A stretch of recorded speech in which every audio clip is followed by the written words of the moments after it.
પોઈચા ખાતે નર્મદામાં સ્નાન કરવા ગયેલા સુરતના આહિર સમાજના 7 વ્યક્તિઓ ડૂબ્યા હતા, જેમાં 4ની લાશ મળી આવતા ગત રાત્રે સાણિયા હેમાદ ગામમાં અંતિમ યાત્રામાં લોકો જોડાયા હતા। પોઈચા ખાતે નર્મદામાં સ્નાન કરવા ગયેલા સુરતના આહિર સમાજના 7 વ્યક્તિઓ ડૂબ્યા હતા, જેમાં 6 વ્યક્તિઓના મૃતદેહ મળી આવ્યા છે, જ્યારે એક બાળક હજુ લાપતા છે। ગુરુવારે જે મૃતદેહો મળ્યા એ પૈકી 4ના મોડી રાત્રે સુરત ખાતે અંતિમ સંસ્કાર કરવામાં આવ્યા હતા। પિતા 2 પુત્રો ભત્રીજાની એક સાથે અર્થી ઉઠતા કૃષ્ણ પાર્ક વિસ્તાર હિબકે ચડ્યો હતો।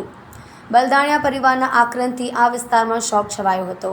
સરોલીના કૃષ્ણ પાર્ક ખાતે રહેતા મૂળ અમરેલી જિલ્લાના રાજુલા તાલુકાના કોટડી ગામના વતની આહિર સમાજના બલદાણિયા અને હડિયા પરિવારના સભ્યો ભાગવત કથા બાદ 3 દિવસ પહેલા નર્મદા સ્નાન માટે પોઈચા ગયા હતા, જ્યાં 8 સભ્યો નદીમાં તણાયા હતા અને એકનો બચાવ થયો હતો। તણાયેલા સભ્યો પૈકી ગત રોજ ભાર્ગવ અશોકભાઈ હડિયા, ભાવેશ વલ્લભભાઈ હડિયા તથા વ્રજ હિંમતભાઈ બલદાણિયાના ગત રોજ મૃતદેહ મળી આવ્યા હતા।